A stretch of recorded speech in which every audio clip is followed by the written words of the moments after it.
Swinging a ground ball, stabbed by Folk. He has it. He underhands to first, and the Boston Red Sox are the world champions. For the first time in 86 years, the Red Sox have won baseball's world championship. Can you believe it? Welcome back to the Fenway Files. My name is Tyler, and thankfully we have some positive energy back around this baseball team. We struggled against the Angels. We lost that series, and we marched into the Bronx, put our foots on the necks of the New York Yankees, and we took 2 out of 3 in that awful city known as the Bronx in New York City, and it wasn't even remotely close. I will not lie, most of this podcast is going to be centered around the Yankees series. I will dive slightly into the Angels series simply because I was at Game 3, but going into the Bronx after losing to the Angels, I thought there was zero hope for this team, and the fact that we came away scoring 26 runs in 3 days and taking 2 out of 3 from the Yankees in their home stadium, I think says a lot about this team, what our future holds for us, not just this year, but going forward. I don't want to get it twisted. I'm not saying that the Red Sox are fully back. I just think that this is the start of something special for this team. Whenever the Red Sox beat the Yankees, I always have the same sound playing in the back of my head, and that is... The Yankees lose. David Ortiz saying on, I think it was MLB Network back a couple of years ago, the Yankees lose. And that is exactly what happened 2 out of 3 games. Now, really quick, I am going to get into a couple of important details. There have been injury updates and unfortunately setbacks to Cutter Crawford, Tanner Houck, and Justin Slayton. Cutter Crawford had some pain in his throwing wrist. He went for evaluation. There was no structural damage. They didn't find any ligament damage. However, his rehab has been pushed back even further. I think they said 2 weeks now. So it was originally the 60-day IL on top of now another 2 weeks. Tanner Houck has not picked up a baseball since he was put on the injured list. And Justin Slayton has yet to even throw a baseball off of the mound. He has played catch, but he has not. Back to the injury update. Like I said, Justin Slayton has started playing catch, but he has not thrown off the mound yet. Alex Bregman's probably 3 to 4 weeks away from a rehab start even starting. He has started running again, but he has not started any baseball activity. So, my last podcast episode was right before the Angels series, and unfortunately that series did not go the way the Red Sox wanted it to. We did score 20 runs in those 3 games, however, we still managed to lose the series.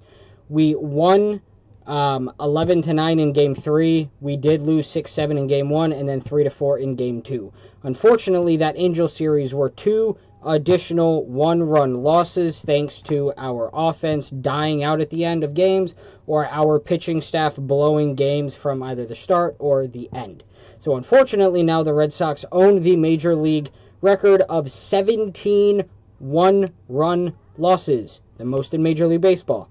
And it speaks to the fact that the Red Sox can claw back into games, but they can't get over the last proverbial hump.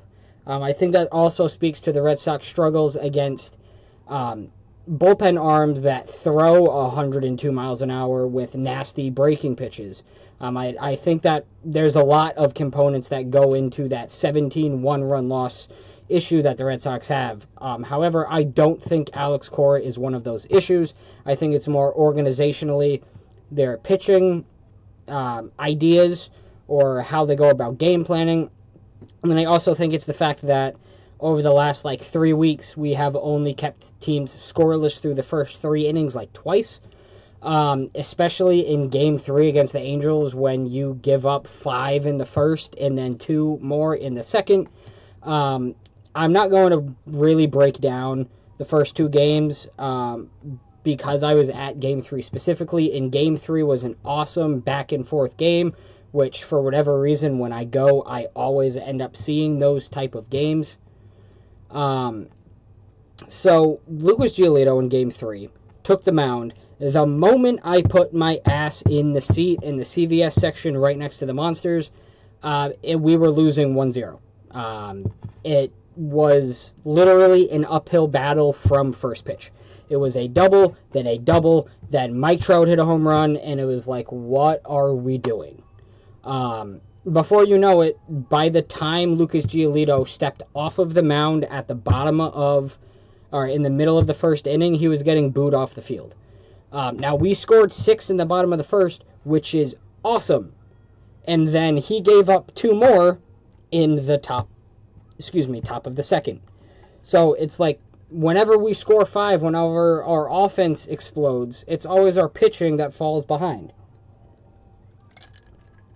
And it's just honestly starting to get really frustrating.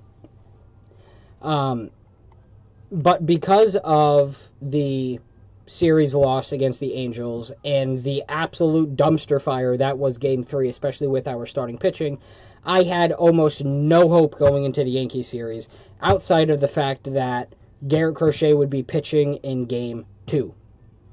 Now, I thought that Walker Buehler, who scored the final out of the 2024 World Series, was going to have an absolutely phenomenal game in the first game of the Yankee series. And boy, was I wrong.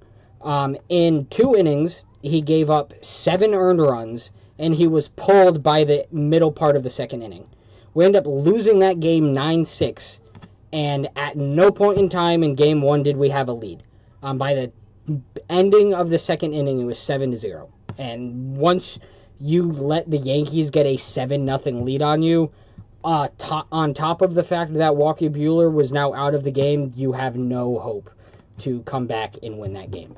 The fact that we did go on to score 5 consecutive uncontested runs to make that game sound or seem somewhat close, I think speaks to the fact that the Yankees bullpen is simply awful. And if the Yankees make any sort of deadline moves, it has to be centered around bullpen arms and starting pitching, because their rotation's a mess and their bullpen's even worse. Moving on to Game 2. Game 2 was one of those back and forth games where we scored early, and then our bullpen was like, you know what, you guys want a chance? Here, you can have somewhat of a comeback. And at one point in time, it was 8-7 Red Sox with a 1-run lead going into the 9th inning, and I said, the Red Sox are going to find a way to blow this lead. And then Trevor Story says, you know what, fuck that. I'm going to hit a 2-run double and break this game open, and the final score ends up being 10-7. Trevor Story, I won't lie, had himself a pretty decent overall last 2 series. His numbers don't jump off the charts, but he also didn't strike out 35 times. So the fact that he contributed, especially in Yankee Stadium, he contributed in the Angels series, it was really good to see. And then that last game was honestly not as close as the score makes it sound. The final score of Game 3 was 11-7, meaning that we won the series. However, the Red Sox scored 5 homers in this game, and the only reason why the Yankees scored 7 is because we threw out a dude named Robert Stock and Zach Kelly in to close that game. And ultimately, Robert Stock, Zach Kelly did not cut it. It was at one point in time was 11-5, and then it became 11-6, and then Stock got in the game, and then it was 11-7, and then Alex Cora was like, you know what? Get Aroldis Chapman into the game, close this shit out, and then we will move on to the next series. And that is basically exactly what happened. Chapman came into the game, locked it down. It wasn't even a question after that point. There were a couple of bright spots that came out of this series, aside from the fact that we kicked the shit out of the Yankees in the Bronx. It's the fact that Marcelo Meyer hit his first home run of his career, and it was also the second fastest swing of any Red Sox player in the organization this season. So he saw that meatball down the middle of the zone, and he said, I'm going to square this shit up, and I'm going to hit it 25 rows deep into the short porch to right. Now, that's something that also really bothered me about Game 1 is the fact that Cody Bellinger and Jazz Chisholm both had wall-scraping home runs. Now, don't get me wrong, I can't complain when Ceddanne Rafaela hit the shortest walk-off in the history of Major League Baseball during that 11-9 victory against the Angels. But when you're playing in the Bronx, everybody already makes fun of their park for being known as a Mickey Mouse Little League ballpark. I've made jokes about it on Twitter. So the fact that that's how the game started during Game 1 was honestly really kind of aggravating. And what made Game 3 really interesting is the fact that Hunter Dobbins, the starter for the Red Sox in Game 3, made comments before the game that caught him a lot of heat online. And I absolutely loved his comment because it really starting to drive that idea of the Red Sox-Yankees rivalry into the minds of A, the media, B, the young players, especially like Marcelo Meyer and all of the young kids that the Red Sox have on the team. He said, if there was only one team that drafted me and it was the Yankees, I would have chosen retirement instead of playing for that franchise. So the fact that he made those comments, ESPN was all over those comments. Like, they would not shut the hell up about those comments. And it got to the point where Jazz Chisholm basically said, "Oh, I love when people shit talk in Major League Baseball. Free smoke at 7. 7 o'clock was the start time for Game 3, and lo and behold, Jazz Chisholm literally did nothing in Game 3 to back up his statement. However, Aaron Judge did most of the talking for him.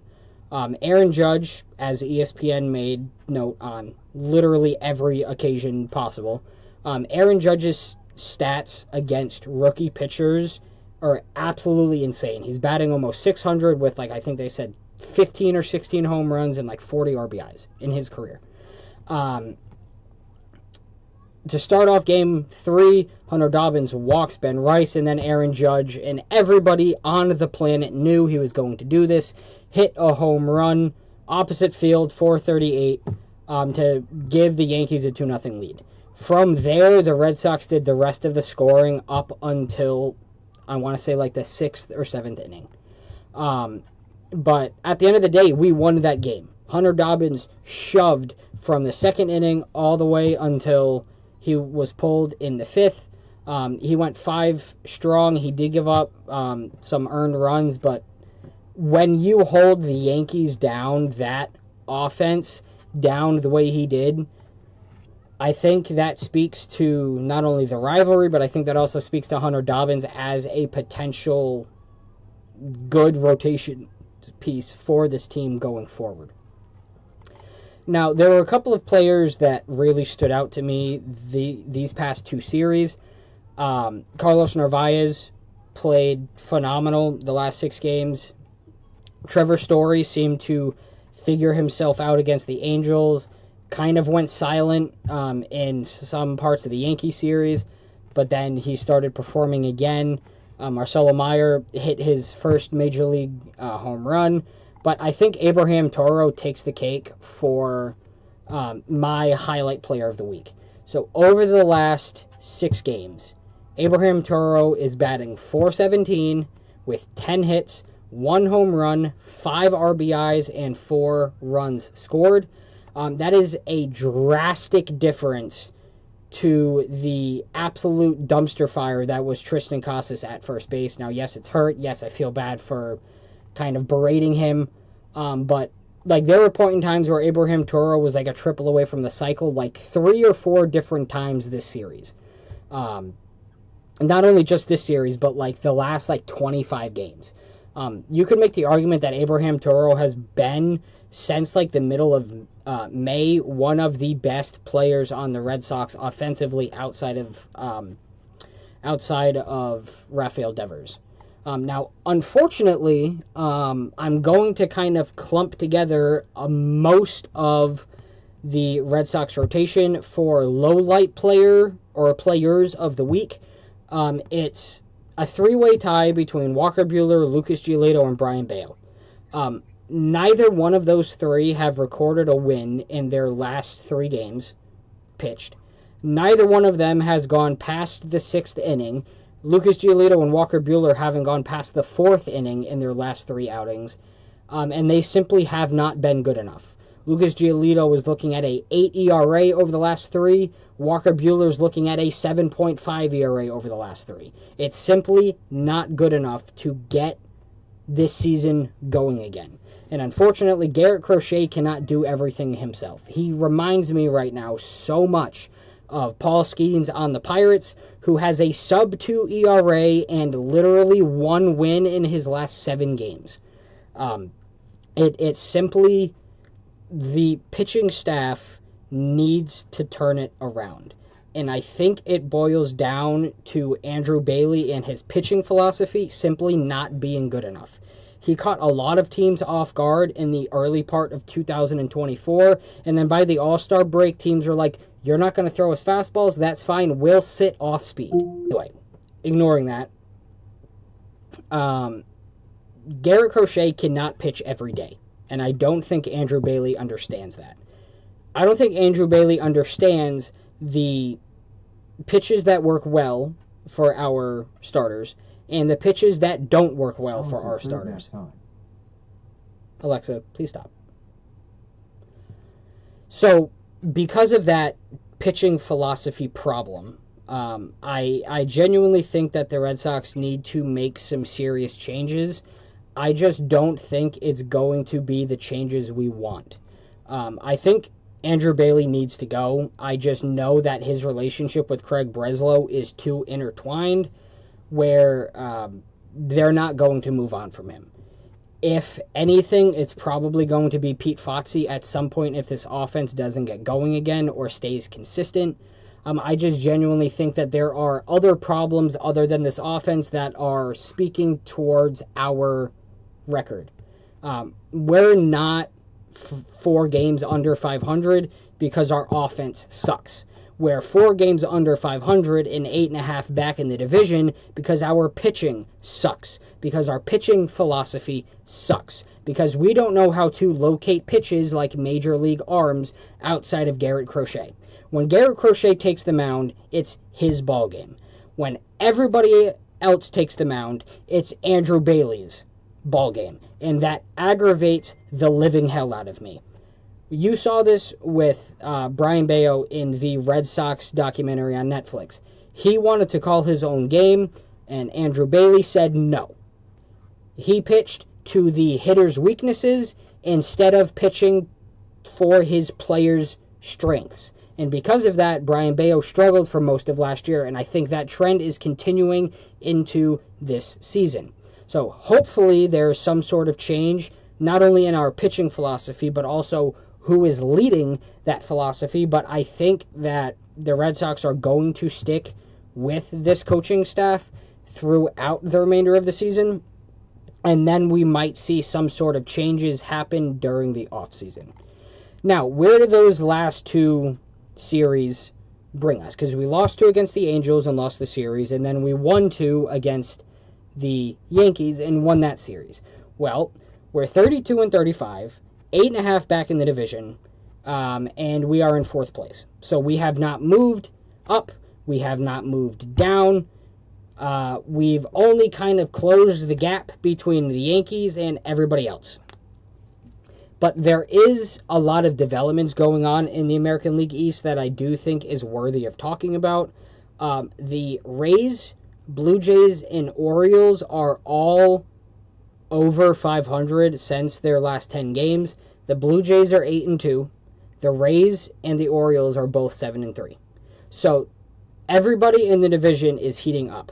The Yankees and Red Sox are both 5-5, and right now there is a 2-way tie for second place between the Rays and the Blue Jays. The Rays and Blue Jays are both 35-30, 4.5 games back of the Yankees. Red Sox are 8.5 games back of the Yankees, and the Orioles are in last place, 26-38, 13 games back of the New York Yankees. I don't think the Orioles are going to be giving us any hard times over 4th place, but I do think that the Blue Jays and the Rays are going to give us a hard time for that last wild card spot. But I don't even want to start thinking about the wild card spot until this team starts acting and playing like a serious baseball team. And a great way to start acting like a serious baseball team is calling up the number one prospect in Major League Baseball, Roman Anthony. Now, that is going to lead directly into our next segment, which is the Red Sox History Minute, because coincidentally, related to Roman Anthony, on June 9th, 1946, somebody by the name of Ted Williams, if you don't know who that is, stop watching, hit a home run into row 37 of section 42 in the bleacher section of Fenway Park. That home run traveled 502 feet, and it is the longest home run ever hit at Fenway Park in its 108-year history. Not one person, Babe Ruth, Mickey Mantle, Barry Bonds, you name it, Aaron Judge, no one's sniffed 502 feet. Okay?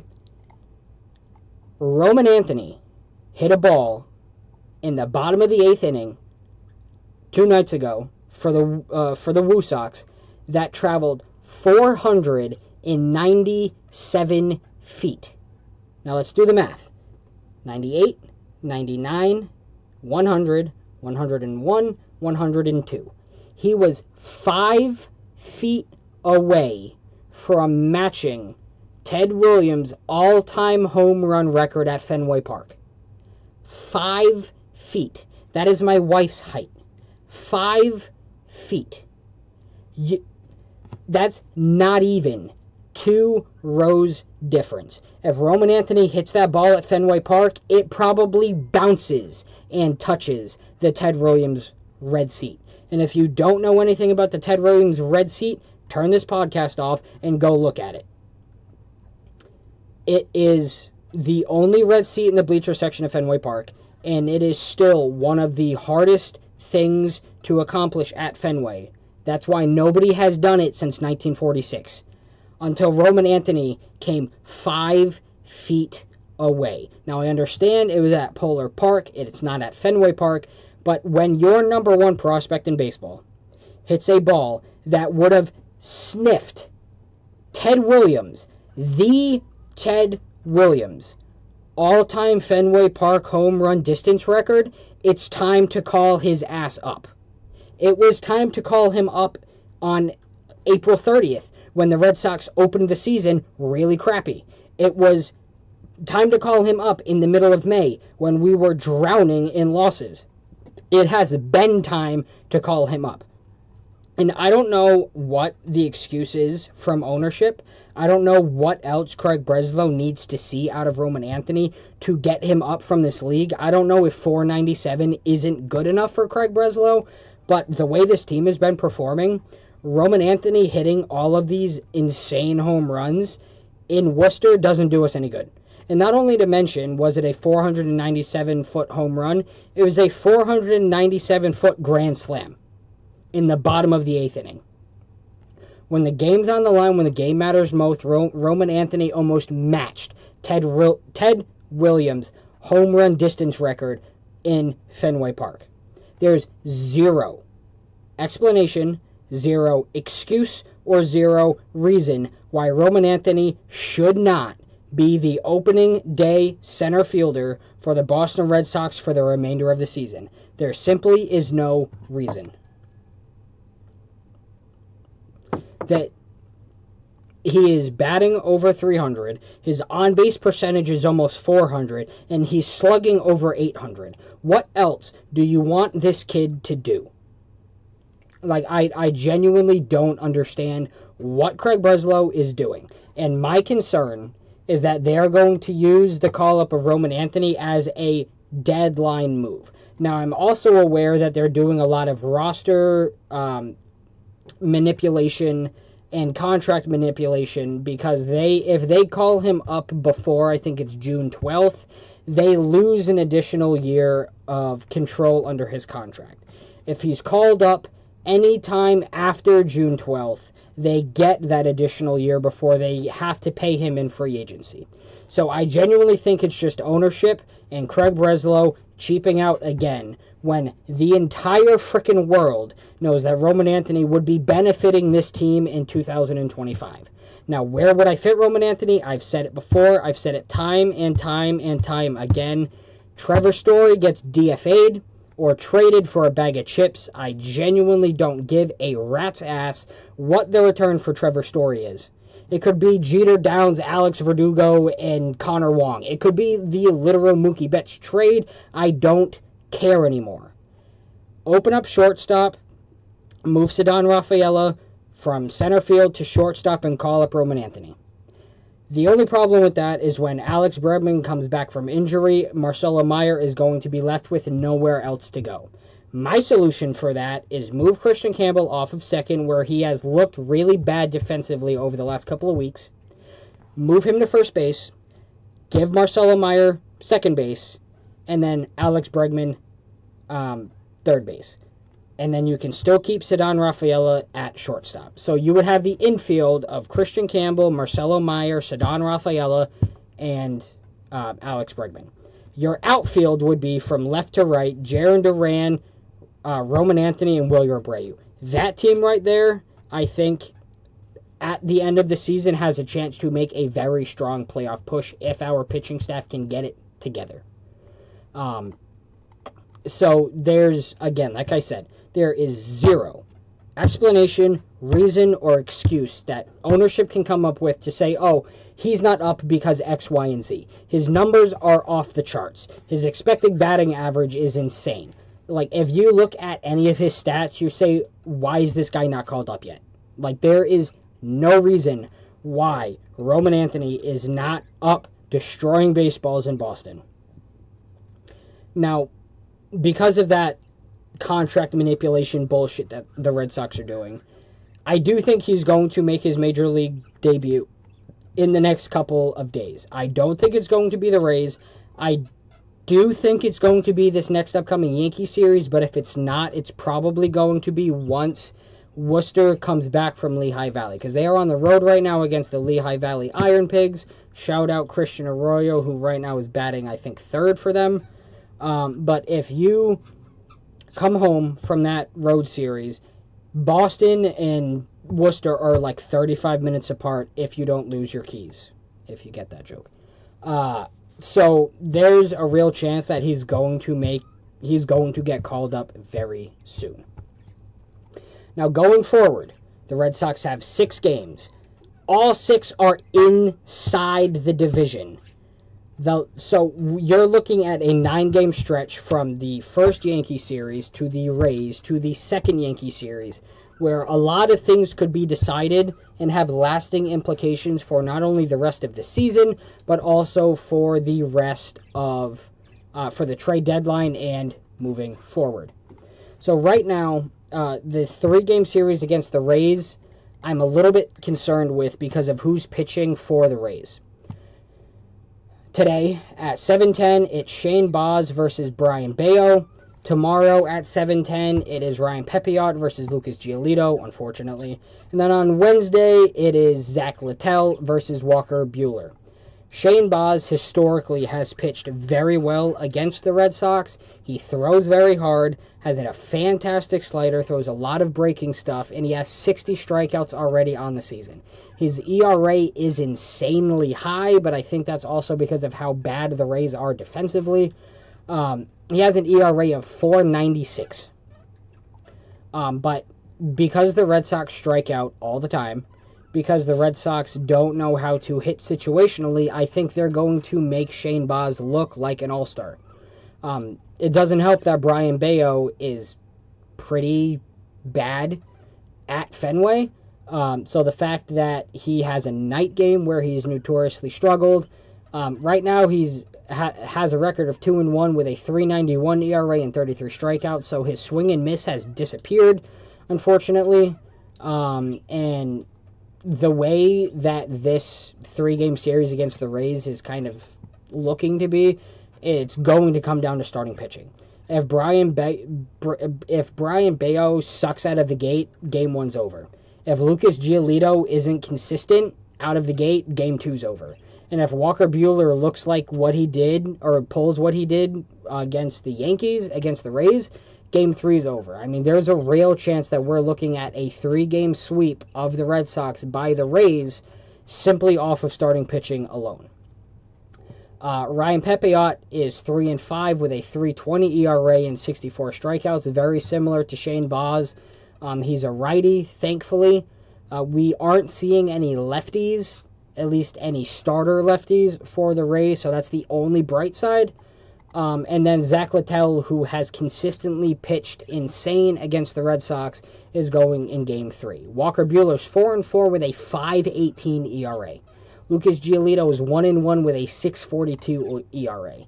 So the only thing that I'm seeing out of these 3 games is, thankfully, we're not seeing Lucas Giolito and Brian Bayo, or Lucas Giolito pitch against the Yankees.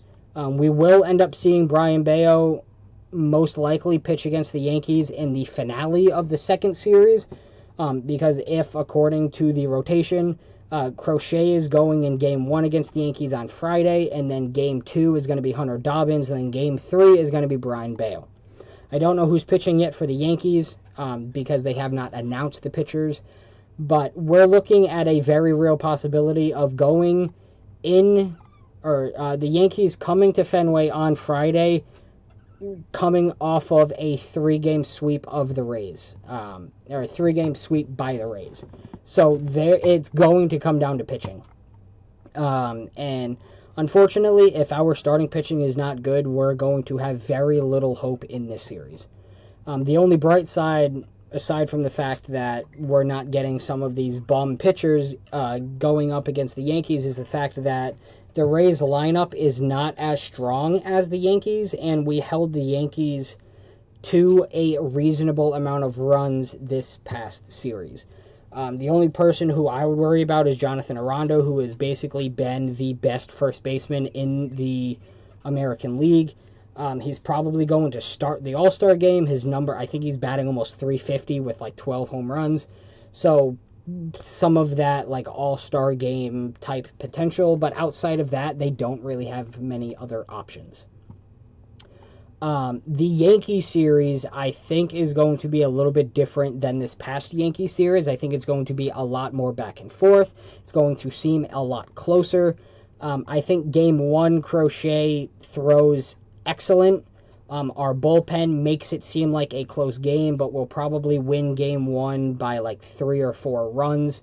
We'll jump out to what I'm assuming is going to be an early lead, and then the Yankees are going to try and claw their way back, and then Aroldis Chapman's probably going to close the door for what I'm guessing is like a 9-7 victory in Game 1.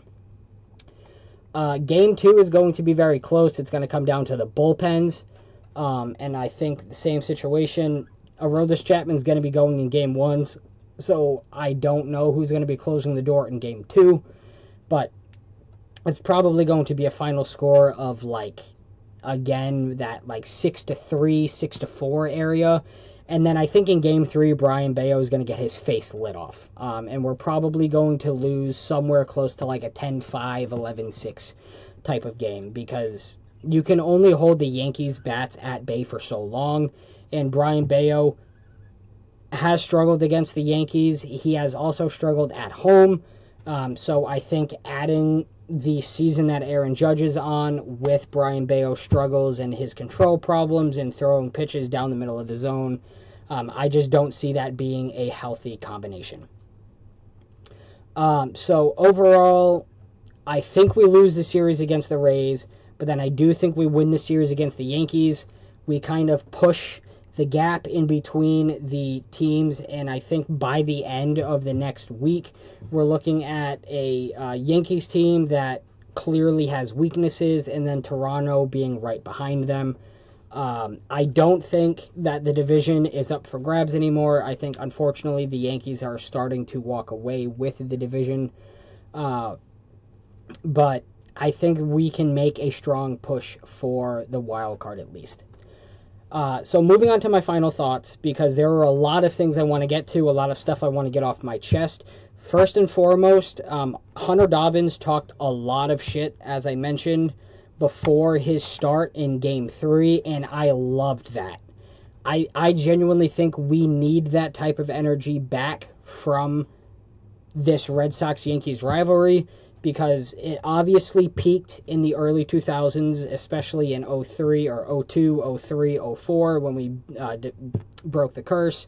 And then you started to see a little bit of it heat up with like Joe Kelly Fight Club and Austin Romine throwing fists in 2018. But then since then, it's been kind of like the Yankees laughing at us and running away, us trading Mookie Betts, and then us becoming an embarrassment. So I think that this has the opportunity to really start sowing the seeds of that rivalry back to what it used to be. There once was a time where, as a Red Sox fan, if you marched into Yankee Stadium to see an opposing game, there's a chance that you don't walk out without getting the shit kicked out of you. And a Red Sox fan went to Yankee Stadium this past series and got the shit beat out of him. So you're starting to see that happen again. The second final thought I wanted to make, and this is going to be an extended final thought. Enough of the trading Rafael Devers bullcrap. All right? The entire broadcast, and this kind of blends two of my final thoughts together, but the entire ESPN broadcast kept hammering the Red Sox for not getting rid of Rafael Devers, for Rafael Devers being lazy, for Rafael Devers not wanting to move off third base, not wanting to play first base, not wanting to move off of DH. The dude is basically the best hitter in the American League outside of Aaron Judge. Give the kid a fucking break. Like, the amount of people I saw online say, oh my God, Rafael Devers didn't run out that ground ball. He's so fat. He's so overweight. You are the worst parts of the Red Sox fan base. You are the worst parts of baseball fan bases. If a player who has been historically one of the best players over the last 5 to 6 years for the Red Sox, started the season not so great, but has been the best hitter in the American League outside of Aaron Judge, the moment he does one small mistake and jogs lightly to first base, you start targeting his weight and his race, you are a scumbag. I saw people on Twitter saying Rafael Devers is obese, he's lazy, it's because he's from the Dominican Republic, it's because he's one of those type of people. You are an awful human being if you are making those claims. Rafael Devers tries hard. He is a hard-working baseball player who is one hell of a better baseball player than you will ever be. I'm tired, I'm sick, and I am exhausted of hearing all of this trade Rafael Devers for a player that cares. Trade Rafael Devers for someone who's not obese. Trade Rafael Devers for somebody who knows how to play baseball. Enough of it. It is enough. The conversation does not need to continue. There is no room for it in Red Sox discourse. I don't want to see it anymore on Twitter. Rafael Devers has been the best offensive weapon the Red Sox have had since the third week of the season. I don't want to hear it anymore. He walked to first base on a ground out. Who gives a shit? He literally is going to hit almost 40 home runs and 120 RBIs while batting 300. I don't think you realize how hard that is for somebody to do. The Major League average right now is like 225, 230. He's batting like 60% above league average right now. His WRC plus is like almost 175. Get off of his back, stop making fun of his weight, and stop making fun of his race. All that's making you do is look like a racist asshole, all right? I'm tired of it. I don't want to hear it anymore. I don't. If you are one of those people that want to make fun of his weight or his race, you don't deserve to be watching baseball games. End of story. Red Sox fan base, we do not accept you, we do not like you, and we don't want you in this fan base anymore. Okay? Enough is enough. And then my third final thought is, what the hell was this random Padres Jarren Duran trade rumors that started popping up in the middle of the Angel series? Are we really going to trade our second or third most impactful offensive weapon for starting pitching, like, if Jarren Duran is not your opening day left fielder, you clearly should not be running a baseball organization. Does moving Duran open a spot up for Roman Anthony? Absolutely, but so does moving Trevor Story. And I would much rather move Trevor Story, Yoshida, like Giolito. I would much rather get rid of Alex Cora before I ever traded Jarren Duran. Jarren Duran is the lifeline of this offense. He is the lifeline of the clubhouse. He's essentially the face of the damn franchise because Rafael Devers doesn't talk to reporters. If you are one of those people who says trade Jarren Duran immediately, you clearly haven't been watching and don't understand his importance to this baseball team. Not only his importance to this baseball team, but his importance to this organization and to the city of Boston. When his suicide attempt came out during the Clubhouse documentary, the entire city rallied behind him.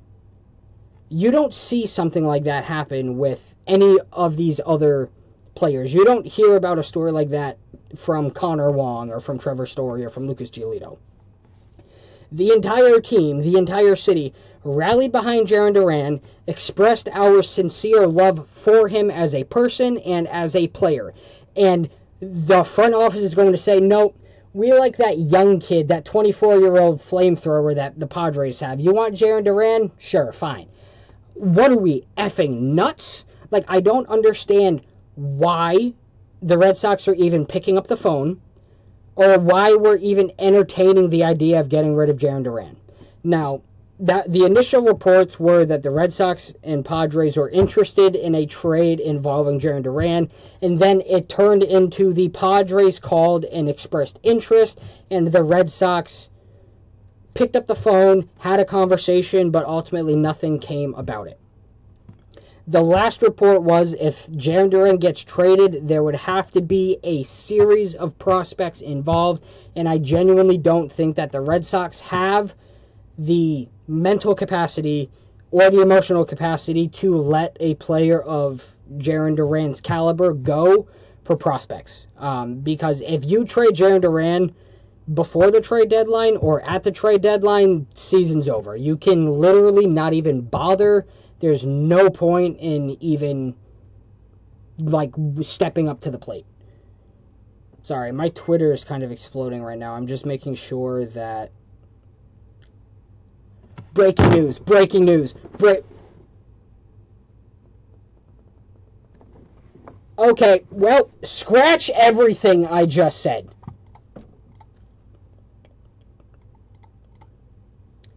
Roman Anthony is finally getting called up. According to Jeff Passan 1 minute ago. And then this is breaking, okay? This is breaking news as we're recording. Boston Red Sox are calling up outfielder Roman Anthony, the best prospect in baseball, sources tell ESPN. Roman Anthony, 21, is expected to join the team today. Thank God. I no longer need to bitch, cry, complain about Roman Anthony not being the starting center fielder. Finally, it has happened. This is amazing. This is one of the first times that breaking news this impactful has come across my Twitter in the middle of a podcast. Give me 1 second. This is insane news. Hold on.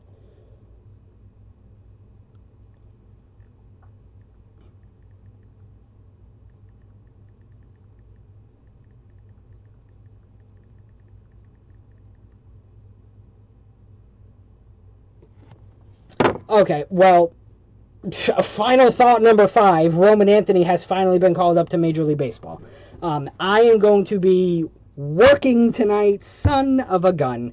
I'm going to have to be listening to the game while I'm at work. But anyway, my last final thought. ESPN's broadcast absolutely fucking stunk. The amount of bias that they showed towards the New York Yankees, I could literally choke on. They were sucking on Aaron Judge and the rest of the Yankees to the point where it looked like a porn scene. I genuinely don't know what...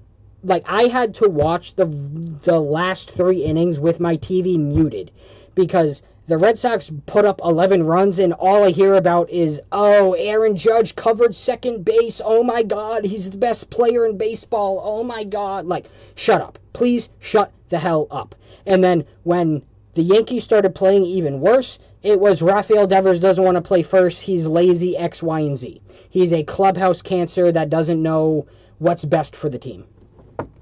It is so hard to concentrate when you have breaking news that massive right in the middle of your podcast. I pray to God that this podcast uploads without a problem, because that is absolutely insane that we get breaking news that incredible right at the end of the podcast. So you know what? I'm going to see if I can play this.